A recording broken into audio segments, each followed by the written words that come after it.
ಆಕಾಶವಾಣಿ ಪ್ರದೇಶ ಸಮಾಚಾರ ಓದುತ್ತಿರುವವರು ಸರ್ವಮಂಗಳ ಎಂ ಕುಶಾಲ್. ಮುಖ್ಯಾಂಶಗಳು: ಅನೈತಿಕ ನಡವಳಿಕೆ ಆರೋಪ, ಡಿಜಿಪಿ ರಾಮಚಂದ್ರ ರಾವ್ ಅಮಾನತುಗೊಳಿಸಿ ಸರ್ಕಾರ ಆದೇಶ.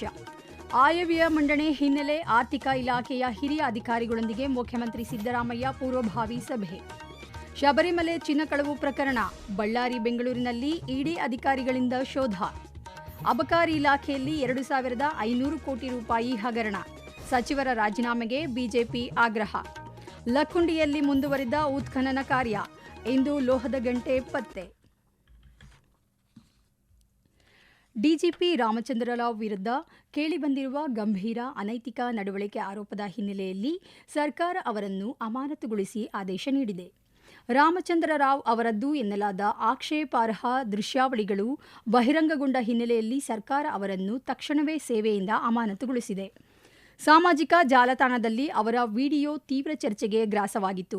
ಈ ಹಿನ್ನೆಲೆಯಲ್ಲಿ ಪ್ರಕರಣವನ್ನು ಅತ್ಯಂತ ಗಂಭೀರವಾಗಿ ಪರಿಗಣಿಸಿದ ರಾಜ್ಯ ಸರ್ಕಾರ ಪ್ರಾಥಮಿಕ ವಿಚಾರಣೆ ನಡೆಸಿದೆ.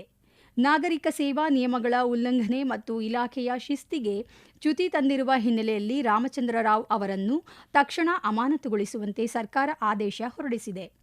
ತನಿಖೆ ಪೂರ್ಣಗೊಳ್ಳುವವರೆಗೆ ಯಾವುದೇ ಅಧಿಕೃತ ಹುದ್ದೆಯಲ್ಲಿ ಮುಂದುವರಿಯುವಂತಿಲ್ಲ ಎಂದು ಆದೇಶದಲ್ಲಿ ಸ್ಪಷ್ಟಪಡಿಸಲಾಗಿದೆ.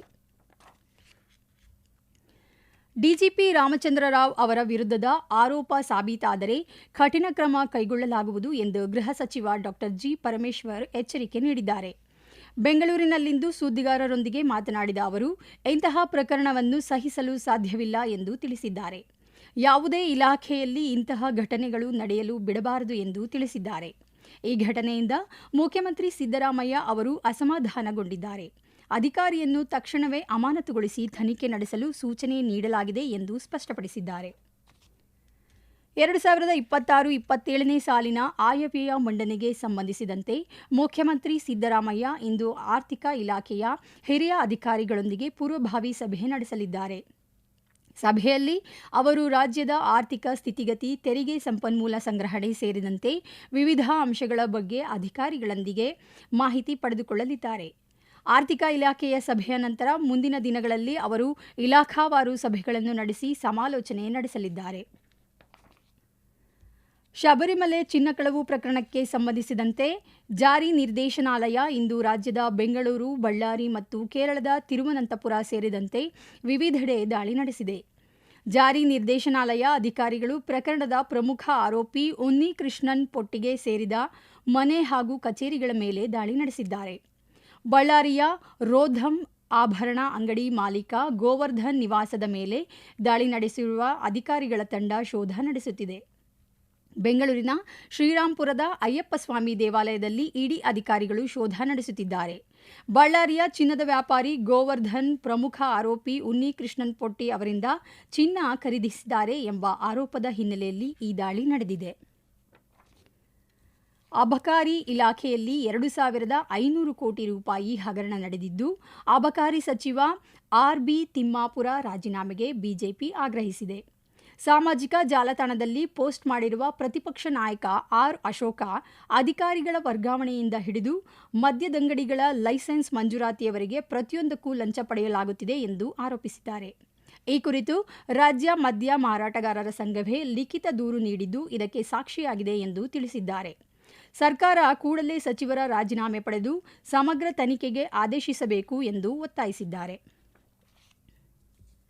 ಕೇಂದ್ರ ಸರ್ಕಾರ ಜಿ ರಾಮ್ಜಿ ಯೋಜನೆ ಮೂಲಕ ಮಹಾತ್ಮ ಗಾಂಧೀಜಿಯವರಿಗೆ ಅವಮಾನ ಮಾಡಲು ಮುಂದಾಗಿದೆ ಎಂದು ರಾಜ್ಯ ಸಣ್ಣ ನೀರಾವರಿ, ವಿಜ್ಞಾನ ಮತ್ತು ತಂತ್ರಜ್ಞಾನ ಸಚಿವ ಎನ್.ಎಸ್. ಬೋಸರಾಜು ಅಸಮಾಧಾನ ವ್ಯಕ್ತಪಡಿಸಿದ್ದಾರೆ.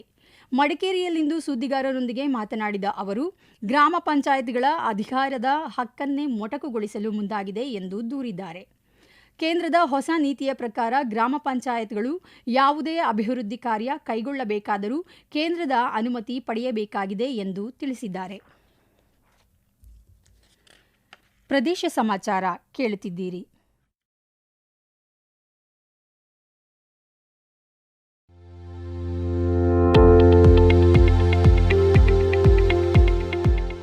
ನಮ್ಮ ಎಲ್ಲ ರಾಷ್ಟ್ರೀಯ ವಾರ್ತೆಗಳು ಹಾಗೂ ಪ್ರದೇಶ ಸಮಾಚಾರ ಈಗ ಆಕಾಶವಾಣಿ ನ್ಯೂಸ್ ಕನ್ನಡ ಯೂಟ್ಯೂಬ್ ಚಾನೆಲ್ನಲ್ಲಿ ಲಭ್ಯ. ನಮ್ಮ ಎಕ್ಸ್ ಖಾತೆ ಮತ್ತು ಇನ್ಸ್ಟಾಗ್ರಾಂ ಖಾತೆ ಆಕಾಶವಾಣಿ ನ್ಯೂಸ್ ಕನ್ನಡ. ಹೆಚ್ಚಿನ ಮಾಹಿತಿಗಾಗಿ ನಮ್ಮ ಫೇಸ್ಬುಕ್ ಖಾತೆ ಆಕಾಶವಾಣಿ ವಾರ್ತೆ ಕನ್ನಡವನ್ನು ಅನುಸರಿಸಿ. ಮಾಹಿತಿಗಳ ಹೂರಣ, ವಾರದ ಕಾರ್ಯಕ್ರಮ, ಪ್ರಚಲಿತ ವಿದ್ಯಮಾನ ಪ್ರತಿ ಬುಧವಾರ ರಾತ್ರಿ 9:15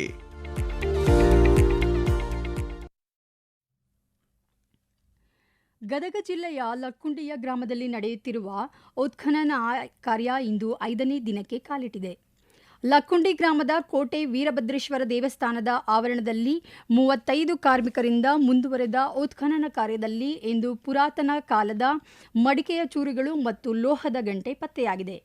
ಈವರೆಗೆ 5 ಅಡಿಗಳಷ್ಟು ಉತ್ಖನನ ಮಾಡಲಾಗಿದೆ ಎಂದು ಲಕ್ಕುಂಡಿ ಅಭಿವೃದ್ಧಿ ಪ್ರಾಧಿಕಾರ ತಿಳಿಸಿದೆ. ಕಲ್ಯಾಣ ಚಾಲುಕ್ಯರ ಆಡಳಿತದಲ್ಲಿ ಲಕ್ಕುಂಡಿ ಗ್ರಾಮದಲ್ಲಿ ಹಲವಾರು ದೇವಸ್ಥಾನಗಳು ಮತ್ತು ಕಲ್ಯಾಣಿಗಳನ್ನು ನಿರ್ಮಾಣ ಮಾಡಲಾಗಿತ್ತು ಎಂದು ಇತಿಹಾಸ ತಜ್ಞರು ಮತ್ತು ಸಂಶೋಧಕರು ತಿಳಿಸಿದ್ದಾರೆ. ಭೂಗರ್ಭದಲ್ಲಿ ಹುದುಗಿರುವ ಐತಿಹಾಸಿಕ ಪ್ರಸಿದ್ಧ ಶಿಲ್ಪಕಲೆಯನ್ನು ಒಳಗೊಂಡ ದೇವಸ್ಥಾನಗಳನ್ನು ಮತ್ತು ಕಲ್ಯಾಣಿಗಳನ್ನು ಹೊರ ಜಗತ್ತಿಗೆ ಪರಿಚಯಿಸುವುದರ ಜೊತೆಗೆ ಪ್ರಾಚೀನ ಸ್ಮಾರಕಗಳನ್ನು ಸಂರಕ್ಷಿಸುವ ಉದ್ದೇಶದಿಂದ ಲಕ್ಕುಂಡಿ ಗ್ರಾಮದ ಪರಿಸರದಲ್ಲಿ ಉತ್ಖನನ ಪ್ರಾರಂಭಿಸಲಾಗಿದೆ. ಮುಖ್ಯಮಂತ್ರಿ ಸಿದ್ದರಾಮಯ್ಯ ಅವರು ಇಂದು ಬೆಂಗಳೂರಿನ ಕೊಂಡಜ್ಜಿ ಬಸಪ್ಪ ಸಭಾಂಗಣದಲ್ಲಿ ನಡೆದ ದಕ್ಷಿಣ ಭಾರತ ಸಮಾಜವಾದಿ ಸಮ್ಮೇಳನವನ್ನು ಉದ್ಘಾಟಿಸಿದರು. ಸಮಾಜವಾದಿ ಅಧ್ಯಯನ ಕೇಂದ್ರ ಮತ್ತು ಸಮಾಜವಾದಿ ಸಮಾಗಮ ಸಂಸ್ಥೆ ಆಯೋಜಿಸಿದ್ದ ಕಾರ್ಯಕ್ರಮದಲ್ಲಿ ಸುಪ್ರೀಂ ಕೋರ್ಟ್ ನಿವೃತ್ತ ನ್ಯಾಯಮೂರ್ತಿ ಸುದರ್ಶನ ರೆಡ್ಡಿ ಅಧ್ಯಕ್ಷತೆ ವಹಿಸಿದ್ದರು. ರಾಜ್ಯ ಯೋಜನಾ ಆಯೋಗದ ಉಪಾಧ್ಯಕ್ಷರಾದ ಬಿಆರ್ ಪಾಟೀಲ್, ಹಿರಿಯ ಸಮಾಜವಾದಿ ಚಿಂತಕ ಜಿವಿ ಸುಂದರ್, ಮಾಜಿ ಸಂಸದ ತಪನ್ ಥಾಮಸ್, ಶಾಸಕರಾದ ತಮಿಳುನಾಡಿನ ರಾಜೇಶ್ ಕುಮಾರ್ ಸೇರಿ ಹಲವರು ಮುಖಂಡರು ಉಪಸ್ಥಿತರಿದ್ದರು. ನಾಳೆ ತುಮಕೂರಿನಲ್ಲಿ ಶಿವಕುಮಾರ ಸ್ವಾಮೀಜಿಗಳ 7ನೇ ವರ್ಷದ ಪುಣ್ಯ ಸಂಸ್ಮರಣೋತ್ಸವ ನಡೆಯಲಿದೆ. ಉಪರಾಷ್ಟ್ರಪತಿ ಸಿಪಿ ರಾಧಾಕೃಷ್ಣನ್ ಕಾರ್ಯಕ್ರಮದಲ್ಲಿ ಭಾಗಿಯಾಗಲಿದ್ದಾರೆ. ನಾಳೆ ಅವರು ಮೊದಲ ಶಿವಕುಮಾರ ಶ್ರೀಗಳ ಗದ್ದುಗೆಗೆ ಪೂಜೆ ಸಲ್ಲಿಸಲಿದ್ದಾರೆ. ಬಳಿಕ ಗೋಸಲ ಸಿದ್ದೇಶ್ವರ ವೇದಿಕೆಯಲ್ಲಿ ನಡೆಯಲಿರುವ ಸಭಾ ಕಾರ್ಯಕ್ರಮದಲ್ಲಿ ಭಾಗವಹಿಸಲಿದ್ದಾರೆ. ಕಾರ್ಯಕ್ರಮದಲ್ಲಿ ರಾಜ್ಯಪಾಲ ಥಾವರ್ ಚಂದ್ ಗೆಹ್ಲೋಟ್, ಕೇಂದ್ರ ಸಚಿವ ವಿ ಸೋಮಣ್ಣ ಅವರು ಪಾಲ್ಗೊಳ್ಳಲಿದ್ದಾರೆ. ಮುನ್ನೆಚ್ಚರಿಕಾ ಕ್ರಮವಾಗಿ ಸಿದ್ಧಗಂಗಾ ಮಠದ ಬಳಿ ಬಿಗಿ ಬಂದೋಬಸ್ತ್ ಏರ್ಪಡಿಸಲಾಗಿದೆ. ತುಮಕೂರಿನಲ್ಲಿ ನಡೆಯುತ್ತಿರುವ ಕರ್ನಾಟಕ ಕ್ರೀಡಾಕೂಟ ವೇಟ್ ಲಿಫ್ಟಿಂಗ್ ಸ್ಪರ್ಧೆಯ ಮಹಿಳೆಯರ 69 ಕೆಜಿ ವಿಭಾಗದಲ್ಲಿ ದಕ್ಷಿಣ ಕನ್ನಡದ ಸೀಮಾ ಜಯಕಾಂತ್ ಸ್ವರ್ಣ ಪದಕ ಗೆದ್ದಿದ್ದಾರೆ. ಡಾ ಜಿ ಪರಮೇಶ್ವರ್ ಒಳಾಂಗಣ ಕ್ರೀಡಾಂಗಣದಲ್ಲಿ ನಡೆಯುತ್ತಿರುವ ಸ್ಪರ್ಧೆಯಲ್ಲಿ ಬೆಂಗಳೂರು ನಗರದ ಅಮೂಲ್ಯ ಆರ್ ರಾವ್ ಬೆಳ್ಳಿ ಹಾಗೂ ದಕ್ಷಿಣ ಕನ್ನಡದ ಮಲ್ಲಮ್ಮ ಕಣಬೂರ್ ಕಂಚಿನ ಪದಕ ಗೆದ್ದಿದ್ದಾರೆ. ಮಹಿಳೆಯರ 77 ಕೆಜಿ ವಿಭಾಗದಲ್ಲಿ ದಕ್ಷಿಣ ಕನ್ನಡದ ಮಾನಸ ಎಸ್, ವಿತಶ್ರೀ ವಿ ಗೌಡ ಮತ್ತು ಸ್ಫೂರ್ತಿ ಟಿಜೆ ಕ್ರಮವಾಗಿ ಮೊದಲ 3 ಸ್ಥಾನ ಪಡೆದಿದ್ದಾರೆ.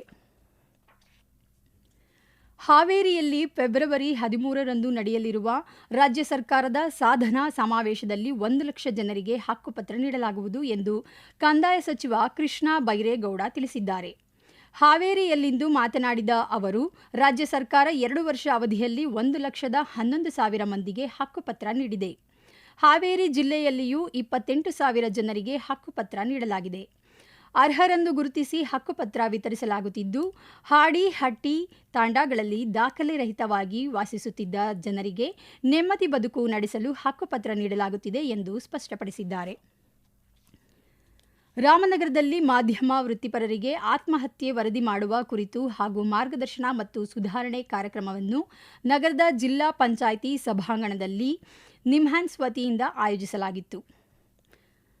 ಕೊನೆಯಲ್ಲಿ ಮತ್ತೊಮ್ಮೆ ಮುಖ್ಯಾಂಶಗಳು.